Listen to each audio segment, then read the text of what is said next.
इसमें मतलब फीट वाले का ही लफड़ा है। इसने बोल रखा है कि पहले तो smoothly hint from one and, release किया गया हॉरिजॉन्टल पोजीशन से।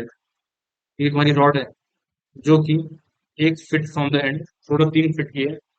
तो जो है तुम्हारा रॉड की लेंथ है वो, अगर मैं एक बार को एल मान लेता हूँ, ये जो डिस्टेंस आएगा वो L/3 आ जाएगा।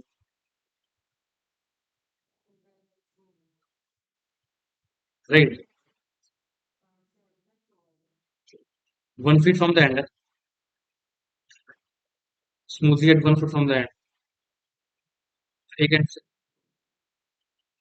तो रॉड रिलीज में position, direction just rod release, यही बोल रहा है ना क्वेश्चन में। हाँ, नहीं कहा है ना कि लाइक 3 फीट की रॉड है तो 1 फुट यहाँ से, तो ये 1 मीटर होगा, ये पूरा 3 मीटर है, ये 2 मीटर होगा, इजंट इट? 3 फीट मतलब, इजंट इट? हेलो। तो नहीं, तो ये सेंटर मास यहाँ पे होगा L/2 डिस्टेंस पे, तो ये L/3 है, तो ये कितना होगा L/6 होगा ना, इसे रेंज पॉइंट से। तो यहाँ पे क्या लगेगा mg। तो बॉडी का जो एंगुलर एक्सेलरेशन ऑफ बुलेट से वो अल्फा है, तो वो कितना होगा, इस पॉइंट के ऊपर अगर टॉप लिखोगे तो वो आएगा mg into L/6 should be equal to centre mass के ऊपर होता है ml²/12 plus m times L/6 का होल स्क्वायर इंटू अल्फा। तो mg L/6 equals to ml²/12 plus ml²/36 into alpha. तो 3 4, तो 4 ml² बाय 36 इंटू अल्फा, ये आ जाएगा mg L/6। This cancel. तो क्या, तो अल्फा विल बी 3g/2 है। फाइन।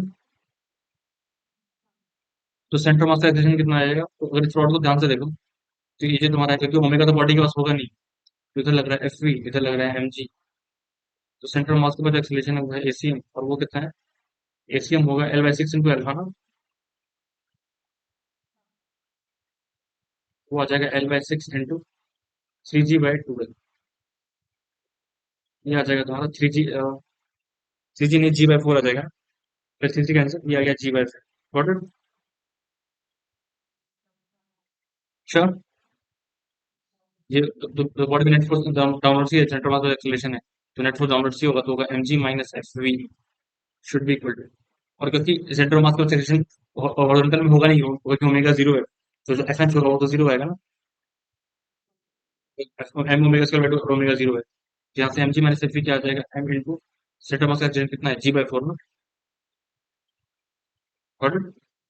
तो यहाँ से एफ आ जाएगा वो कितना, F we will be 3 mg/4। तो कहीं कहीं पर भी जब जरूरत पड़ेगी हमको 3 फुट 4 फुट की, नहीं पड़ी है, 3 mg/4, तो बस ये हो जाएगा 3/4 इंटू 400 ग्राम से 400। क्या पता नहीं चला है, तो समझ नहीं आया मुझे।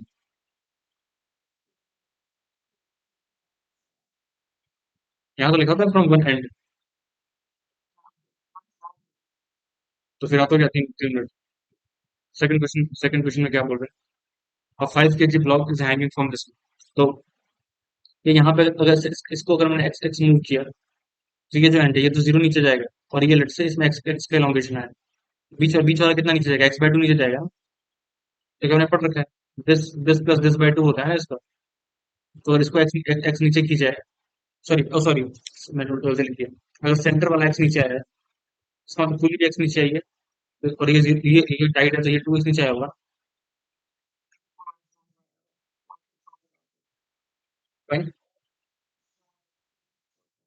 तो अगर हम एनर्जी एनर्जी मेथड यूज करेंगे तो क्या लिखेंगे, इसका मास एम है, तो हम क्या लिखेंगे, एम जी इंटू एक्स, किसी टाइम पे जो एनर्जी होगी वो क्या होगी, वो एम जी इंटू एक्स, और नीचे जब वेलोसिटी आ गई है वी आ गई है, तो एम जी इंटू एक्स, ये तुम्हारी क्या है, 1 मिनट, ये टी इक्वल टू जीरो, तो नेक्स्ट एनर्जी ड्रॉप हुई है ना, तो वो होगा minus M G into X नहीं। और ये शुड बी इक्वल टू क्या होना चाहिए, मतलब ये जो हुआ है ड्रॉप हुआ है, उससे तुम्हारे पास काइनेटिक एनर्जी आई है हाफ में वी स्क्वायर पहली बार ब्लॉक के पास। दूसरा, जो K1 स्प्रिंग है उसमें इलॉन्गेशन कितना है, एक्स स्क्वायर ना, एक्स एक्स, और प्लस वही आया है फिर हाफ k2 इंटू एक्स का होल स्क्वायर। ये हमने गजब करके एनर्जी उसमें डिफरेंशिएट अगर करोगे तो वैसे भी आ जाएगी। तो क्या देखते हैं, तो M G into x should be equal to V square by two plus K one K to.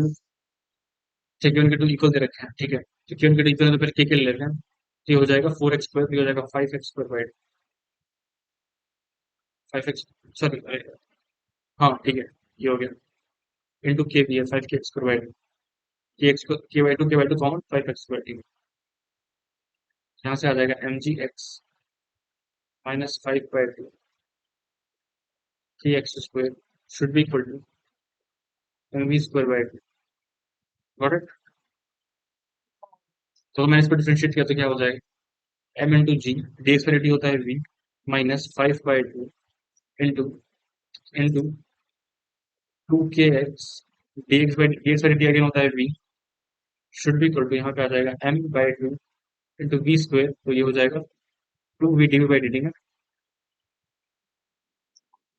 यहाँ से यहाँ cancel, M G V minus 5k v into x should be equal to M V D V by D T.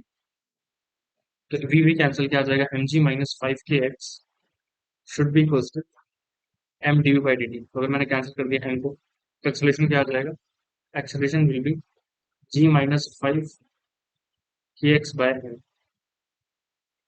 Acceleration will be G minus 5kx by M. तो ये तो constant force की वजह से है, इसका होने तो जो ओमेगा स्क्वायर होगा वो कितना होगा, 5k बाय एम होगा। ठीक है फाइन। अच्छा, बस एनर्जी को लेकर डिफरेंशिएट कर दिया।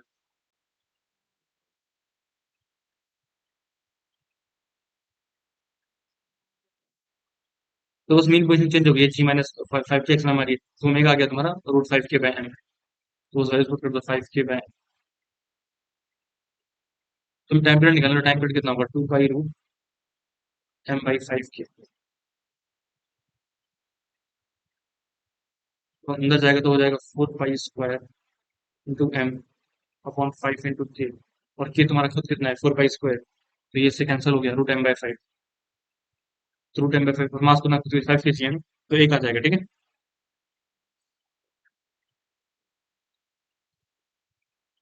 फाइन, तो ये तुम्हारा एनर्जी मेथड था। दूसरे मेथड पे और बात कर सकते हैं। दूसरा मेथड क्या होगा कि अगर मैं इसका सेंटर अगर एक्स नीचे आया है, तो क्योंकि ये सेम स्ट्रिंग है राइट, तो अब अगर ध्यान से देखा जाए तो ये जो है तुम्हारा सेम स्ट्रिंग है। तो ये अगर एक्स नीचे आया तो इसमें कितना स्ट्रिंग फोर्स आएगा, के एक्स आएगा ना, के वन है तो के वन के टू बराबर दे रखे थे। तो इस पुली को अगर देखा जाए तो ये जो कनेक्टेड है यहाँ से, तो ये आएगा तुम्हारा के इंटू एक्स का फोर्स। और इसमें कितना आएगा, इसमें आएगा 2k एक्स ना, सॉरी क्योंकि इसमें 2x का लॉन्गेशन गया है राइट, ये एक्स नीचे आया तो ये 0 है, तो इसमें 2x का लॉन्गेशन आया ना, तो इसमें आएगा 2k एक्स। और ये क्योंकि ये सेम स्ट्रिंग है ना यहाँ से यहाँ तक, तो इसमें इसमें क्या रिलेशन होगा, 2k एक्स ही होगा ना, इजंट इट। ये जो सेम स्ट्रिंग है ना, इसमें 2k एक्स आएगा और ये सेंटर से एक्स आएगा, तो ये वाला इसमें के एक्स आएगा। तो अगर देखोगे तो इक्विलिब्रियम पोजीशन से अगर लेट्स से एक्स नॉट पे इक्विलिब्रियम आ रहा था, तो तुमने जब फर्दर और यहाँ पे इक्विलिब्रियम आ रहा था तो फर्दर कितना रिस्टोरिंग फोर्स आएगा, 5k एक्स आएगा रिस्टोरिंग फोर्स, इजंट इट। यहाँ पे कनेक्टेड तो पहले इक्विलिब्रियम था तो छोटे को एक्स नॉट क्योंकि अब तूने फर्दर पुल किया तो एमजी तो उतना ही है। तो 5k x plus x naught, तो x naught x x allocation था ना, तो रिस्टोरिंग कितना जनरेट हुआ 5k एक्स ना। तो डायरेक्टली कर सकते हो एम ओमेगा स्क्वायर एक्स के को, तो एग्जाम में ऑफकोर्स यही करना चाहिए, डायरेक्टली आ जाएगा √5k बाय 5k बाय, और ये अंडरस्टैंडिंग के लिए था, ऐसे कर सकते हैं। चलो आगे बढ़ते हैं, पहले ये वाला क्वेश्चन देखते हैं। इसमें उन्होंने क्या बोल रखा है, एक सर्कल है, सर्कल बोल रखा है, ये है x² + y² = 1। इससे मेरे को फ्लक्स कैलकुलेट करना है, और जो मैग्नेटिक फील्ड है वो हर पॉइंट पे x² + y² के कैप से फ्लक्चुएट होगी। तो अगर देखा जाए इस क्वेश्चन को करने के वैसे बहुत तरीके हैं, पर क्योंकि मुझे इस रीजन से फ्लक्स निकालना है, जिससे x² + y² के क्या मैग्नेटिक फील्ड है, ठीक है। तो पहली बात तो हर पॉइंट पे मैग्नेटिक फील्ड बाहर की तरफ निकल रही होगी, तो मेरे को फ्लक्स कैलकुलेट करना है। तो यहाँ पे अगर मैंने छोटा सा एरिया वेक्टर लिया, let's say ds, right, right. तो ये इसको दो तरीके से कर सकते हो, या तो पोलर कोऑर्डिनेट से करो, या फिर प्रॉपर इंटीग्रेशन से करो। मतलब इंटीग्रेशन तो करना ही पड़ेगा। मतलब ऐसा कर सकते हैं, मेरे को एक्स वाई फिक्स रखना है, ठीक है, एक्स और वाई पे डिपेंड कर रहा है। तो अगर मैंने ये किया, हाँ, तो ये अगर डीएक्स लिया है थोड़ा सा, तो ये डीएक्स ये है, राइट, और डीवाई ये है ना। तो इसी छोटा सा रीजन बना, जो कि मैंने स्क्वायर एलिमेंट लिया है, ये मतलब डीवाई है, ये डीएक्स है, मतलब रेक्टेंगुलर एलिमेंट लिया है, और अंदर मैग्नेटिक फील्ड बाहर आ रही है, मतलब तो इससे डी फाई कितना आएगा? इससे डी फाई आएगा X square plus Y square, magnetic field है, सही बात है ना। और डीएक्स इंटू डी वाई में एरिया। अब ये पूरा रीजन मुझे कवर करना है ना। तो मतलब इसमें दिक्कत क्या है ना, कि जब एक्स वन है ना, मतलब लाइक ये स्क्वायर नहीं है, ये स्क्वायर नहीं है, कि तुम मतलब रेक्टेंगुलर लिमिट्स पुट नहीं कर सकते डायरेक्टली। सर तुमसे थोड़ा सा तुम्हें आइडिया चाहिए, पोलर कोऑर्डिनेट्स कैसे यूज करना है। ये थोड़ा सा जाइए के बाहर चला गया है सवाल, लेकिन थोड़ा सा समझ के तुम कर सकते हो। कैसे कर सकते हो कि इसमें रेक्टेंगुलर कोऑर्डिनेट सिस्टम वैलिड नहीं होगा, क्योंकि अगर तुम इसको इंटीग्रेट करोगे, लेट से डबल इंटीग्रेशन करोगे, 0 to 1 0 to 1, sorry -1 to 1 -1 to 1, तो यहाँ पे होगा क्या? तुम यहाँ पे इंश्योर कि मेरा एक्स -1 से बन जा रहा है, और वाई -1 से बन जा रहा है, बट सच्चाई ये है कि तुम्हारा यहाँ पे जब x-1 है, तो ये पूरा रीजन नहीं है ना। तो यहाँ पे दिक्कत आ रही है, तो यहाँ पे तुम डायरेक्टली लिमिट से अप्लाई नहीं कर सकते। वरना अगर कांस्टेंट लिमिट्स होती हैं, तो ये होता ना रीजन, तो इसमें कोई दिक्कत नहीं। तो इसमें इंडिकेट करने के लिए क्या करना होता है, पहले एक्सेस में इंटीग्रेट कर दो, उसमें कोई दिक्कत नहीं है। लेकिन ये इसमें वैलिड भी नहीं है पहली बार। तो ये तो ऐसे तो पता नहीं है। अच्छा ठीक है, एक काम करते हैं, इसको भी के लिए छोड़ते हैं, लास्ट टाइम करवाएंगे, ठीक है। 1/r इक्वलेंट हो जाएगा 1/r1 + 1/r2। तो minus D R E equivalent upon R equivalent का स्क्वायर, जो हो जाएगा minus minus D R one by R one square, चुप रहो, minus D R two by R two square. ऐसा क्वेश्चन 2020 में एडवांस में भी आया था, उसमें बस कैपेसिटर था। तो फिर जो डी आर इक्वलेंट आ जाएगा, मतलब जो आर इक्वलेंट आ जाएगा, वो कितना आ जाएगा? वो आ जाएगा 20 × 30 अपॉन 50, दिस वन गॉन, 23 16 12 आ जाएगा। तो डी आर इक्विवेलेंट बाय 12, इसको 12 से मल्टीप्लाई कर दो, D R one by R one square, तो 0.02 by 20 square plus 0.06 by 30 square, 0.06 by 30 square. अब इसको मल्टीप्लाई करना है 100 से, इसको करना है 100 से, तो ये आ जाएगा 12 × 2/400 प्लस 6/900, तो 12/100, 1/2 प्लस 2/3, 3 + 4 7, 7/6 इंटू 12/100।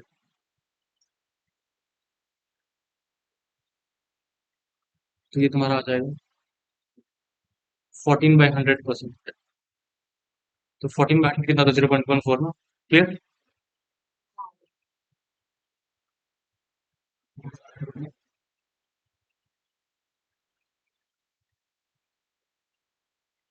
ये तो हो गया था। ये फिलहाल सेकंड क्वेश्चन बताना था, और ये बताना था, ठीक है। Find x coordinate of centre of mass of the shaded portion, तो इसका सेंटर मास निकालना है, राइट। ठीक है। तो सेंटर ऑफ मास तो दिख तो रहा है ना कि जो डिस्ट्रीब्यूशन है वो तुम्हारा यूनिफॉर्म है, अगर तुम इस पार्ट को से कट करके निकाल भी लो। ऐसे इस डायग्राम में क्या बोलते हैं, इस डायग्राम में कोई दिक्कत की बात तो नहीं है। तो तुम्हें दिख ही रहा है कि इसका सेंटर मास आएगा, वो ऐसे ही आएगा, इस लाइन अप्लाई करेगा सेंटर 45 डिग्रीज पे, यहाँ पे दिख ही रहा है। ये जो लाइन होगी, ये होगी लाइन वाई इक्वल टू, इसी पर सेंटर मास लाई करने वाला। अब वो सवाल ये है कि एक्स वाई कोऑर्डिनेट समझते हो नहीं करते हैं? Right, right.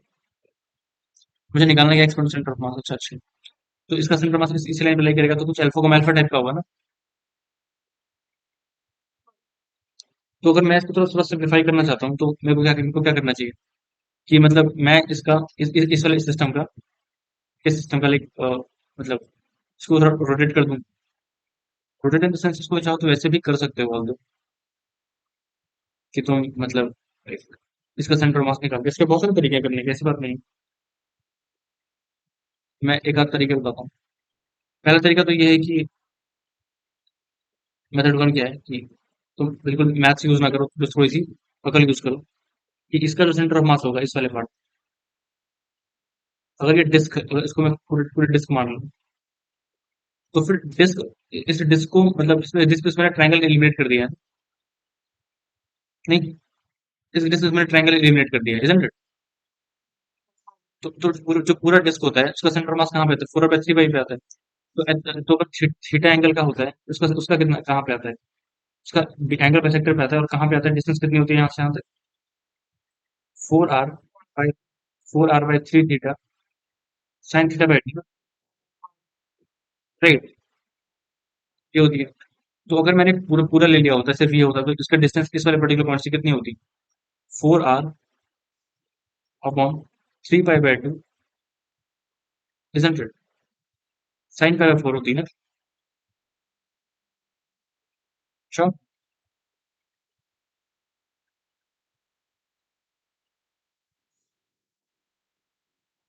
और ये जो है तुम्हारा, ये r,0 है, और ये जो है तुम्हारा, ये तुम्हारा 0,r है, तो ये तुम्हारा 0,0 है। तो इसका जो सेंटर मास है वो मैं आराम से निकाल सकता हूँ। इस ट्रायंगल का सेंटर मास कहाँ पे होता है?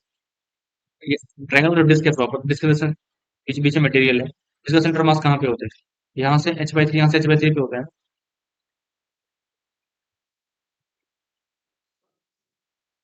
यहाँ से h/3, यहाँ से h/3, याद है? तो फिर जिसको पता होगा h/3 होता है, तो फिर तुम इन दोनों को, इसको और इसको मिला करके जो सेंटर ऑफ मास आ रहा है वो कहाँ पे आ रहा है? यहाँ पे आ रहा है ना? देख, इस लाइन की आ रहा हूँ, और ये डिस्टेंस है, तो ये डिस्टेंस है, तो ये एंगल बताया 45 है, राइट? उसका एक्स और वाई कोऑर्डिनेट आ जाएगा ना? दोनों को मिला के जो सेंटर ऑफ मास आ रहा है वो यहाँ पे आ रहा है, isn't it?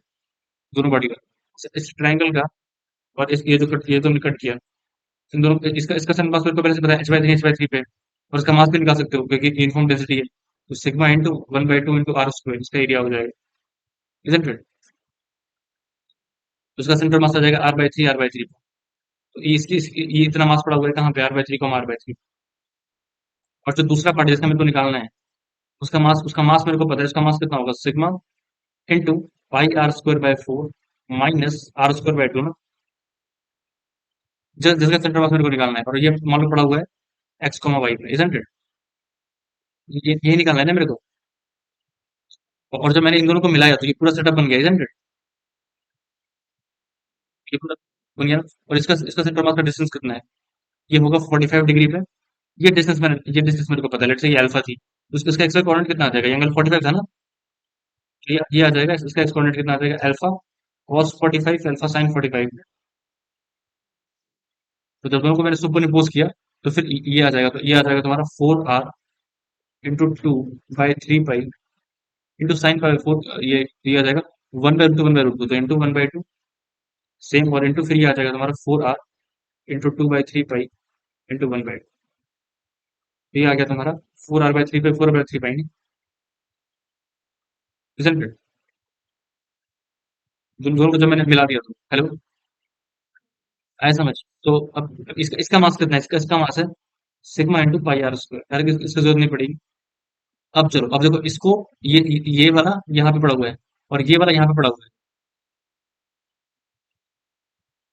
तो इसको 4 मतलब, हेलो, हाँ हाँ,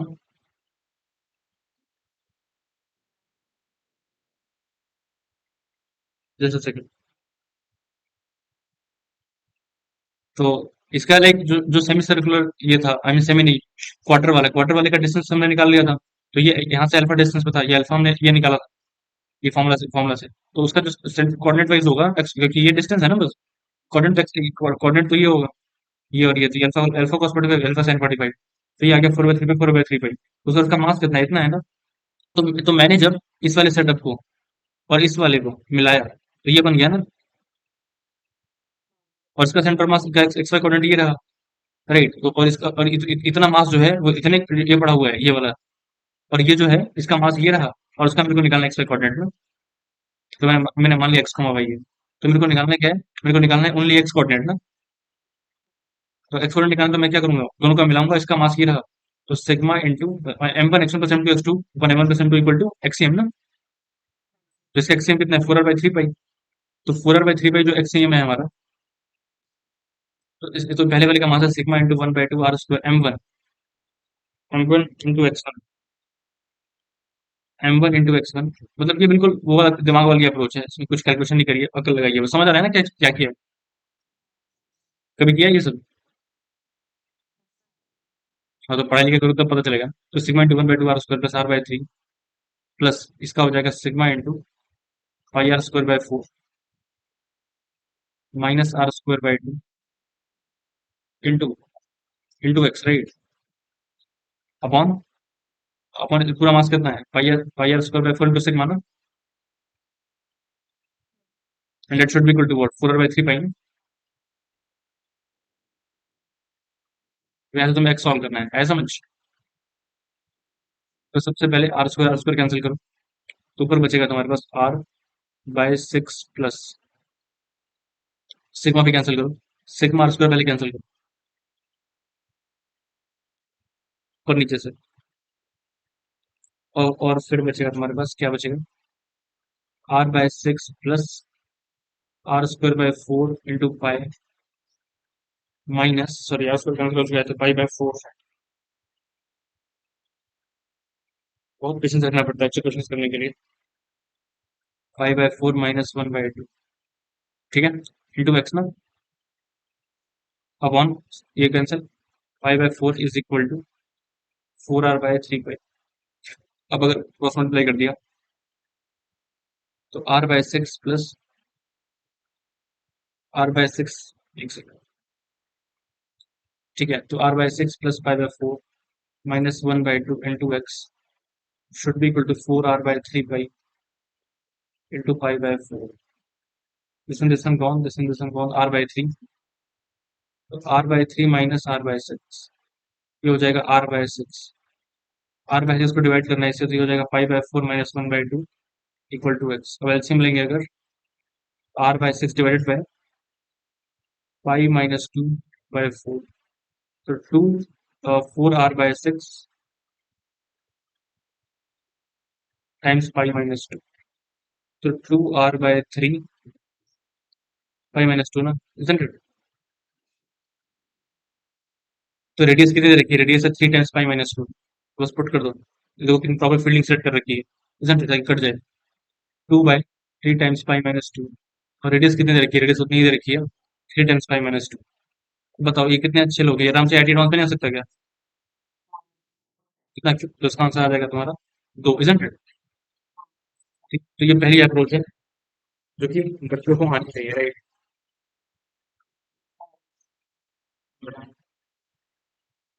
दूसरा तरीका क्या हो सकता है, दूसरे में तुम्हें कैलकुलस यूज करनी पड़ेगी। दूसरे में, दूसरे के लिए भयंकर कैलकुलस का इस्तेमाल करना पड़ेगा, समझ रहे, जस्ट सेकंड।